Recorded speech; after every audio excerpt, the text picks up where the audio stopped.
अरे बहू, एक चाय की प्याली तो पकड़ा दे। माँ जी ने आवाज लगाकर सुधा को बुलाया।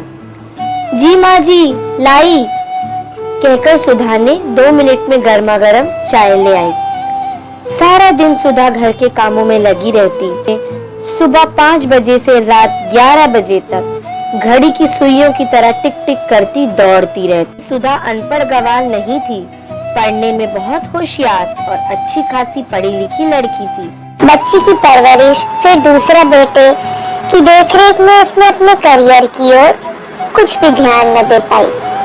ऐसे ही बच्चे 7-8 साल के हो गए। जब बच्चे बड़े हो गए तो सुधा को थोड़ा समय मिलने लगा। घर पर सुधा का देवर और उसकी देवरानी भी रहा करते थे, लेकिन उसकी देवरानी घर के कोई कामकाज में हाथ नहीं बटाती थी, क्योंकि वो ऑफिस जाया करती थी तो सोचती थी कि घर के कामकाज तो सुधा को ही करने हैं। एक दिन सुधा को रियलाइज हुआ कि सच में जीवन की इस दौड़ में, घर गृहस्थी में मैंने अपने आप को कहीं खो दिया है। तन मन धन से सबकी सेवा की, घर संभाले रखा, बच्चों की परवरिश की, पति का साथ दिया, पर भला इन बातों को भी कोई याद रखता है क्या? अंत में तो सब एक ही बात करते हैं कि आपने कितना पैसा कमाया, क्या क्या खरीदा, मकान बनवाए, गाड़ी खरीदे, सोना लिया और जाने क्या क्या, यही याद रह जाता है। माँ के बलिदान और स्नेह का भी भला कोई मोल होता है? अक्सर ऐसे सवाल में सुधा कई घंटों घिरी रहती और सोच विचार में डूब जाया करती, पर बस सोचती ही रहती, क्या मैं फिर से कुछ काम कर लूं? सास हर वक्त छोटी बहू की तारीफें करती नहीं थकती। उसे लगता था कि सुधा क्या काम करती है, आखिर घर का ही तो काम करती है और घर पे ही रहती है। इस प्रकार उसकी सास दोनों बहुओं में बेहद फर्क करने लगी और हर तरफ छोटी की ही तारीफ। रमेश कुछ दिनों से परेशान था। उसकी कंपनी अच्छा परफॉर्म नहीं कर पा रही थी और इस प्रकार वो कंपनी बंद हो जाती है। कुछ दिनों में ही एक भयंकर बीमारी ने आ जकड़ा। लोगों की नौकरियां चली गई, रमेश की जॉब चली गई।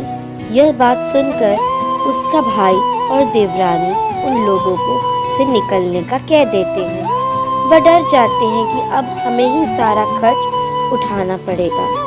2 या 3 दिन में ही पता चलता है कि उसके देवर और देवरानी की भी जॉब चली जाती है, क्योंकि ऑफिसेस बंद हो जाते हैं। घर से जो काम हो सकता था, बस ऐसे ही लोगों की नौकरियां बच पाई। पर दोनों ही भाई तो सेल्स में थे और देवरानी ऑफिस असिस्टेंट थी। पूरा घर परेशानी में पड़ जाता है। सुधा ये सब देखकर एक बड़ा फैसला ले लेती है।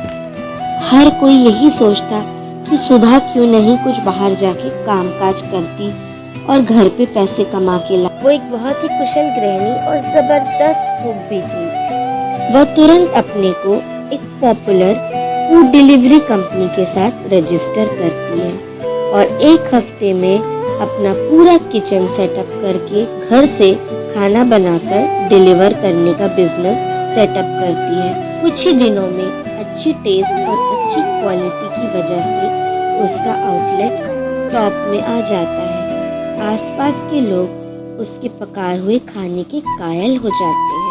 इस प्रकार सुधा की अच्छी खासी आमदनी चालू हो जाती है। देखते ही देखते सुधा एक अच्छी आमदनी करने लगती है और अपना पूरा घर, जो मुसीबतों से घिरा हुआ था, उसे उबार कर घर की बागडोर फिर अपने हाथ से संभाल लेती।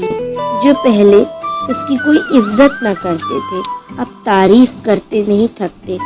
उसकी सास भी अब सबको कहने लगती कि मेरी बड़ी बहू के जैसा तो कोई भी नहीं है।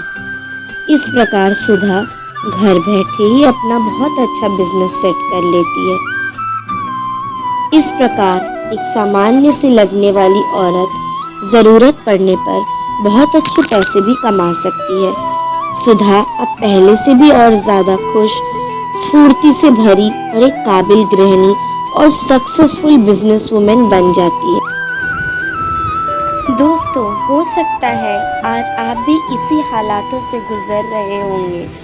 आप भी सुधा की तरह अपना वजूद तलाश रहे होंगे। थमे ना कभी आपके पैर, हमेशा चलते रहिए, क्योंकि सफलता हासिल करनी है तो किस्मत से ज़्यादा मेहनत पर भरोसा रखना। तुम चलने का हौसला तो करो, दिशाएं बहुत हैं, कांटों की फिक्र मत करो, तुम्हारे साथ दुआएं बहुत हैं।